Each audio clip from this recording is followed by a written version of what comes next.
Hey everybody, my name is Sharon Quinn and I'm also known as the original runway diva, and you are watching Model Behavior. Class is officially in session. My guest lecturer today is Daria Hardeman, who is a professional actor, singer, and celebrity nail technician. Welcome, Daria, to Model Behavior. Thanks for having me. Now, well, you know we teach. I tell this to everyone. So I'm going to start from the beginning with you. You do a lot of things, but when did you get started acting? I came to New York in 1997, Mm-hmm. and I was here for about 9 months temping, and I came here to be an actor. Mm-hmm. I was temping a lot, and I ended up, the company closed, and they ended up trying to fire me anyway. Oh, okay. Well, they got sued, so we're not going to talk about that. Okay, well. But, and I won. But it's kind of like God was telling me, you didn't come here to do that. Mm-hmm. And I was off and running. Now you are you're like a rare breed to me because you do what it is you do. This is all you do. You don't have a day job per se. This is all you do. Right. So how have you managed in all this time to make that happen when other people during the downtime have to, do pickup work? How did you avoid that? Well, I teach a whole class. So that's a whole lecture for real. That would take all of our time. Basically, in a nutshell, I do everything. I leave no stone unturned. If I'm not working, people think when you're self-employed or when you perform for a living or when you're in fashion for a living, they think we're not really working. And really it's just the opposite, because if I'm not on stage or if I'm not on television, then it's my job to get a job. Okay. And I'm working every day really hard for no money so that I can get money. Exactly. So take me through your day. How does your day begin? My day now or my day? Every single day is different for me. Well, give me an average day for you, a typical day. An average day, well, I don't know that there is actually any average day, but it just depends on what I'm doing. If I'm going to an audition, the good thing, because I sing, is singer auditions don't start until after 10 a.m., until 10 a.m. Okay. So I didn't know that, and I've been singing my whole life. 10 a.m. So we don't have any 7 a.m. calls, 8 a.m. calls. They don't do that. So okay. I do a lot of auditioning for Broadway, off-Broadway. I also do a lot of commercials, television. I say it like this: I do everything that they pay me to do as long as I can keep my clothes on. And I actually did hair, so I can't really say that because I took my clothes off for 40 shows. All the way off? All the way off, and my grandmother came. Did I hear a groan from the control room? Okay. All right, so let me ask you this. The whole cast did. Okay, I auditioned for hair. I've seen hair. When are they all naked? I don't. At the end of the first act, they're singing a song, and you know what? A lot of times when they do the show, especially if they do it regionally or something like that, they won't do it. But I did hair at Actors Theater of Louisville, which is a, really major regional theater, and they're known for doing Broadway caliber shows, and we were all New York actors there, and they asked us the first day, would you be willing to do that? And we were all like, but you know what? It's for me. It's I'm an actor, and I'm a lot of things. I'm also raised by my grandmother in church, in Pentecostal church, and all that. So I have a lot of things that are a bit reserved about me. But I'm also, in my head at least, a wild child, and I'm, adventurous in a lot of ways. And when else are you going to get to be naked in public? Yeah. I don't know that I would want to be naked in public, but I see where you're going with this. Okay. Now you can say you did it. Exactly. You can check that one off the list if it was on your list to begin with. It was. Because we're talking about Broadway and auditioning and stuff, Broadway theater is my first love. Musical theater, I can do that all day long. Show tunes, I could just pull them out. I loathe auditioning for stuff. And that, in my head, is the reason why I've never been on Broadway, because the auditioning process just wears me out. It terrifies me. And no matter how good I think or I know I am, I get to that audition and I'm 9 times out of 10, I'm gonna freeze. And I just, how do you overcome that? For me, again, there are a couple ways that I did it. First thing is I gotta eat. I'm from Middletown, Ohio. What I do for a living, I work in fashion and I work on Broadway and television. I can't go home because I have nowhere to work there. Then I'm gonna have to go work at some place that's gonna make me want to kill myself. Oh, okay. So we gotta win. Interestingly, when I first came to New York and I was really broke, I used to read, my girlfriend, I was staying at her apartment while she was out of the country, and I used to read whatever I could find because I had no money to go out and I didn't know anybody or anything.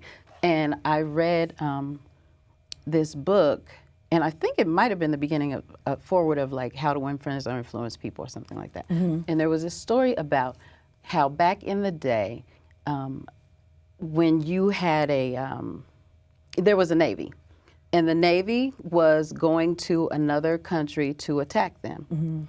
And when they got there, the commander said, okay, disembark. So they got off the ship, they took everything off the ship. And then they said, okay, burn the ship. And they were like, wait, then we can't, what? And he said, if you're gonna live, you gotta win. And so when I came to New York, really that was my thought. That was my theme song. And when I read it, I've been repeating that because somebody else put it into words, but that's what it is. I burned my ships. I didn't, I have to win at this. I can't go home. I can't go, my pride won't let me go home. And I don't want to go work in an office. I don't want to go back and live in a small town. I don't want to do any of that. So I have to win. I have to win. And so it's not about that audition. It's about the fact, I'm looking at it a different way. It's my job to get a job, A. And so sometimes we look at this business like it's something that you have a choice whether you do it or not. I don't have a choice. If you work at the post office, you gotta go to work every day or there are repercussions. If I don't do my job, which is finding a job, there are repercussions. My phone gets turned off, I don't have a place to live, I can't eat, I like to eat. So to me, it's really a mindset. It's a lot less about the specific situation, and it's getting your mind right. Okay, now you have a recurring role on Law and Order?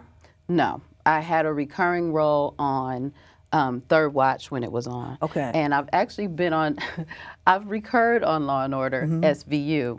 I've been on the regular Law and Order, which is no longer running, and I've been on SVU twice as 2 different people. Okay. The first time I was on there, I actually died. And they made me get in a casket, by the way. Oh, well, what was that like? Interesting, because it actually was right after my grandmother passed away, my grandmother who raised me, and I was still kind of, it was weeks. And they didn't let my agent know in advance. And that kind of thing that, with the union, if you're gonna have to take your clothes off, or if you're gonna have to have an extra this, or if you're gonna have to get in a casket, those are things that sort of the union regulates that they have to let you know. They didn't let me know. I don't have anything against SVU. I love them. I didn't say anything. I just found out at the last minute. I knew we were shooting in a funeral home, and I knew I didn't have any lines that day. But you didn't know that was the reason why you didn't have lines. No idea. And they put me in this ugly dress, and the makeup I was like, okay, but you don't say anything. You just, Because that's your job. Right. Like, okay. And so when they took me over to set, they said, get in the coffin. Interestingly, coffins, I was, in my mind, the way I did this, I was like, okay, if it's cold and, and terrible, then I'm really gonna freak out because I'll be thinking about my grandmother. If it's comfortable, then I'll think, oh, she's comfy for, she's comfy for eternity. And it was very comfortable, actually. It's very springy. Okay, that's another thing you get to check off your list. Being in a casket. Whew. I never, maybe, can we make that the last time? Oh, hello. Well, it's not going to be the last time. I'd like it to be the last time. I already did it, so. But where they going to put you when it's time? I already did that, so I don't have to do it again. Okay, all right, I'm going to leave that alone. Okay, so you're also a celebrity nail technician? Celebrity manicurist. Manicurist, yes. Okay. So I never heard of this, and I'm sure that they exist. I've never heard of one. So when you first told me that, I was like, oh, okay, they got a title for that? Okay. Talk about what you do. Okay. Even though I didn't have to ever do it once I started working, I actually had my license to do nails because that was going to be my fallback. So I didn't have to wait tables or anything like that. Fortunately, once I got working, I never had to work. When I was on Broadway, though, I used to hang out at a studio on 26th Street, 25th or 26th Street, right down from Chelsea Studios, where there were a lot of auditions at the time. My cousin's a celebrity makeup artist.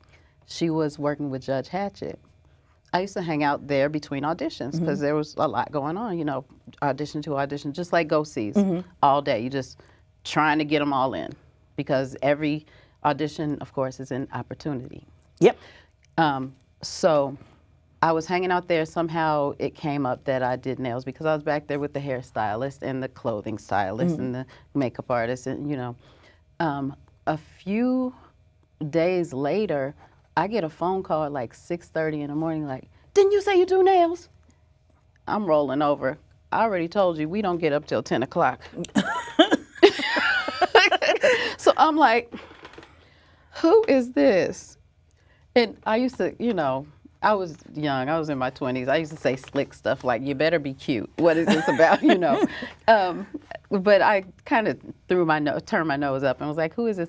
They were like, Judge Hatchett lost her manicurist. Could you come do her nails? I was like, I gotta be at the theater. What time? And they were like 6:30. And I was like, I gotta be at the theater at 7:30. They were like, no, 6:30 a.m.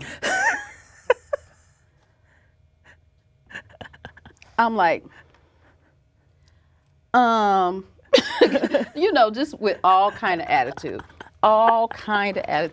And because I knew them and my cousin was there and stuff, I was like, okay.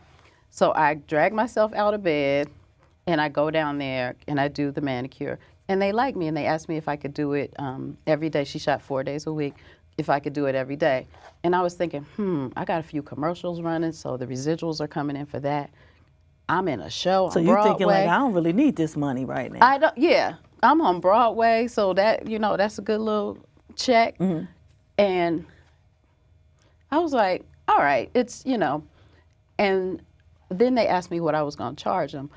And I was like, okay, I don't know how much I can charge, but just whatever you say, look at them with like you mean it. And I said, $100.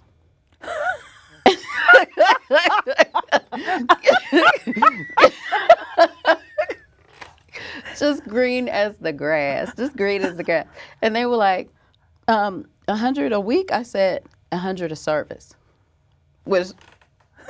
And they were like, okay. And in my mind, I was like, they said okay. I'm acting for real. I'm using my skills. So anyway, I started doing her 4 days a week. And, and that's 400 extra. Oh, and then she got a pedicure once a week, and that was another 100 or whatever I charged them. So that's $500 extra a week. Well, then I found out the hairstylist was making $1,000 a day. The makeup artist was making $700 a day. I should have been making like $5 at least. But you didn't know. Right. And, it's like you were saying, a lot of people don't know that this career, that this is even a possibility. They think everybody that does nails, because, sometimes when I'm on set even, with people that I work with, and these are, fashion people, it's like, I know you've seen me several times now. And they're like, well, are you in a salon? No, I'm on set. I'm on the set of Vogue right here with you and Linda Evangelista and Naomi Campbell. I was here yesterday, and yeah. It's, you know, it really is a career. A lot of people don't know about it. It can be lucrative. It's one of those things, though. You're self-employed, and you're always hustling for the next job. But you have agency representation now, right? Yes, You're I with have an Wilhelmina, Yes, one of I'm the with majors. How did that happen? Did you go to them or they came to you? They actually called me up because Wilhelmina, you know, as you know, has been a long-standing modeling agency. Woohoo, Willie girl, that's me. Your girl, see, both Willie girls. Anyway, I never, you know, in a million years would think I would have Wilhelmina be able to call there and somebody knew my name. But someone actually called me to do a job. They started their artist division only about 3 years ago. And so they were just getting up and running, and people had called, you know, somebody called them for a job and said, do you have somebody? He called somebody he knew because he didn't actually have any manicurists yet. And the man who started that part of the agency actually lives in Miami. Okay. So he called somebody up here that he knew. She wasn't available, and she gave him my name. Isn't that funny how the universe works? Absolutely. Now, do you find that does that help to have an agent? Is that less work that you have to do, or are you still hustling? And I know you still hustling any old way. I'm the hardest working woman in show business, girl, because I like to eat. It's all about eat for me. Eat, And you like to eat shoes, well. Shoe. Well, it's probably more about shoes than eat, actually. So it's always whatever job I'm having, and even if somebody is helping me, just like I got residuals coming from commercials, I got commercials running, I'm on Broadway, I'll go get this $100 at 6:30 a.m. Now, after this $100, I don't even know what to say about that. You changed your race immediately once you found out what you could ask for. Yes. You know what? Actually, I did. I just went back. But not on her. After that was over, after that season was over, they called me. Robin from the Howard Stern show did a pilot for her own show. So they called me in to do her, and I think they called me in for something else. But after that, I just went back to my performing life. Because I sing with bands. We're in Europe. Sometimes, we're commercials and voiceovers, and I'm doing this thing and that thing. Like you said, there's a lot going on. Yeah. I didn't need it, and at the time, I still didn't know. Even when I found out what they were making. Now I know. But at that time, I was like, well, I'm just a little lowly manicurist. Because you get a couple of gigs a week. And you eating okay. You all right. And that's the thing about this business is you it's just like acting, just like modeling. You build. And for me, in terms of having an agent, I've always had representation here and there, but there's been a lot of time that I haven't had representation. I honestly don't know if I'm a good client. Why do you say that? Because I always feel like I can do more. And I don't know if I feel like I can do more than they can do. But in this particular case, because they were so new, they were getting going, and I knew that I would still be hustling most of my own work. And that, that's kind of what happened. In the meantime, some of the people that I knew from when I was assisting, I assisted a woman named Deborah Lippman. She has a nail brand, and when I started working Fashion Week and with her, actually with another woman who introduced me to her, and we worked some, big shoots. We worked Inez and Vanud, who are a couple, and they're two of the biggest fashion photographers in the world right now. Wow. Karl Lagerfeld, who, designer Karl Lagerfeld is now a major photographer. So I'm working with them. I'm working with a lot of other names, not to name drop, but what happens is they get to know you as well. And Deborah Lippman is one person. So sometimes, because she's the big name and they're used to working with her, they will call her for a job. She's already in California working, or she's on another shoot. She would have me go do the jobs. Wow. And eventually, once one time I went in to do a job, and it was for the cover of Vogue China. Now, a foreign Vogue is not as big as American Vogue, which is the biggest you can go. But I was just happy to be there. But it's Vogue, though. Exactly. And I went there, and it turned out to be for the September issue, which is the biggest issue of the year. That's the big one. And it also turned out to be their 8th anniversary. 8 in Chinese is their lucky number. So they did 8 covers. Oh. I got 8 Vogue covers in one day. Nice. Oh, man. And so, something like that happened. And that's just one of those things where you do everything. But that came from assisting somebody. Sometimes you get in a business and, I'm not carrying anybody's bag, or I pity the fool that comes in with that attitude, because Right. you're not going to work anywhere. in any of this business. But, unfortunately, with television and YouTube and all this stuff, and the Kardashian syndrome and all of this stuff, people think that they can just look pretty, and then all of a sudden, then they're at the top. And the world and is, it's not. No, you got to do the work, mama. Yeah, and everybody doesn't have a Kris Kardashian, Come on. a Kris Jenner because those girls could just look pretty and they fix it, and Kim doing a little work too, for the family, but the rest of us got to put in that work all the time. It's more business than show. Say that again, please. It's more business than show. One thing, this is one of the things that I like to teach when I start my class, any of the classes. I always talk about how I'm from Middletown, Ohio, and I always heard that this was a who you know business. And I was like, I don't know nobody. My mother's a teacher. My grandmother who raised me, she's a nurse. My father, he works corporate. And I thought about that my whole life. When I was in elementary school, the play, a soldier's play, came through Ohio, and God bless whoever, my 3rd grade teacher or my Girl Scout teacher, I don't know who took us. I just remember going there. And I remember after the show there was a talk back, which is why I do, whether I'm on Broadway, doing a regional something, if I'm doing children's theater, no matter what, if they say there's a talk back, will you come after the show, will you come out and talk to the people? Every single time I do. Oh, I love doing that. Exactly. Because one of those talkbacks changed my life. I'm a little kid sitting up there. They had a talkback after the show, and I was, enthralled because it was fabulous.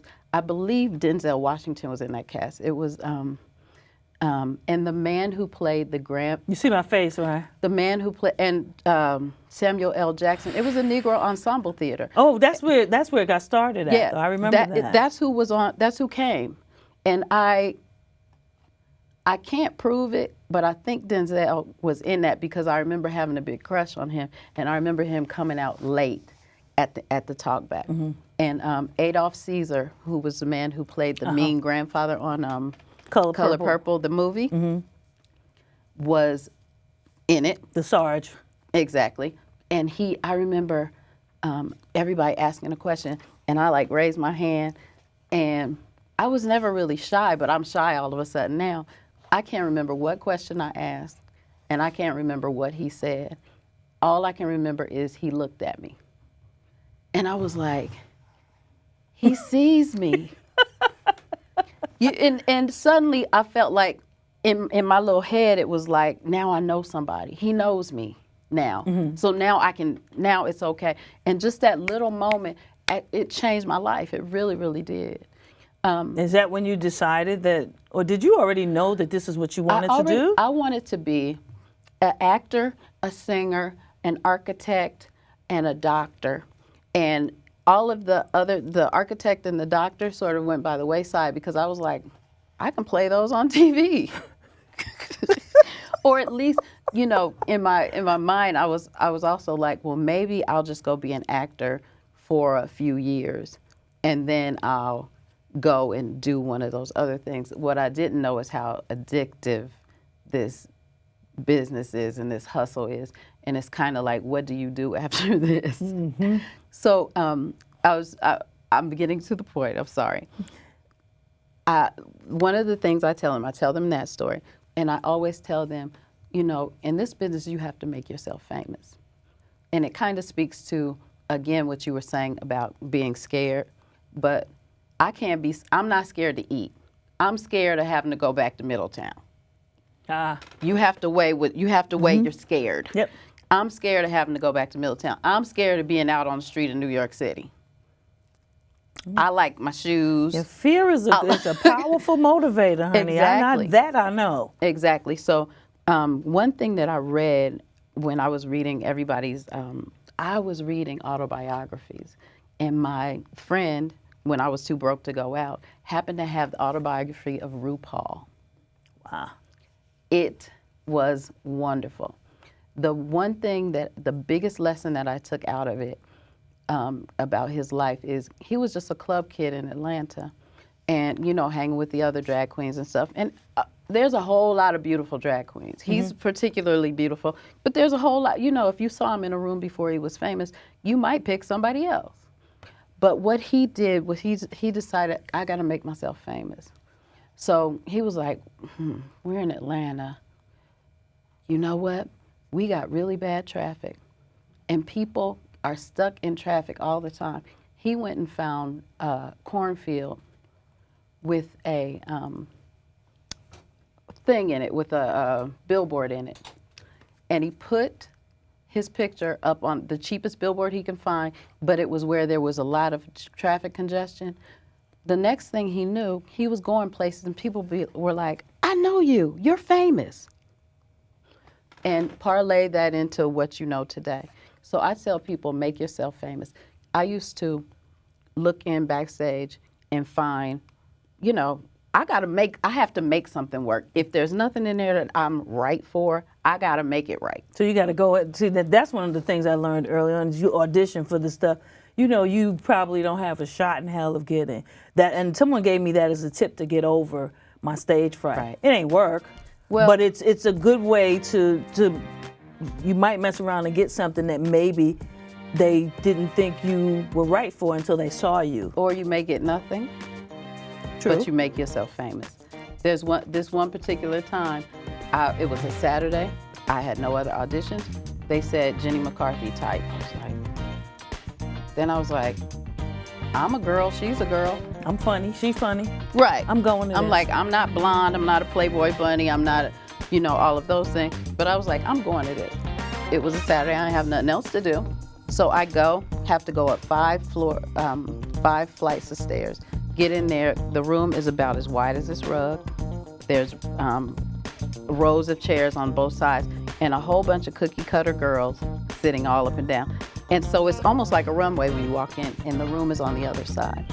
I walk in the door and everybody looks up. They all look up, they all look alike. It was like a movie. And then they saw me, and at the time I had an Afro puff. Me and my Afro puff, they were like, they just kind of looked away. And I was like, in my mind, I was like, don't sleep. Don't sleep on the Afro puff. So I went in there, I sang my behind off.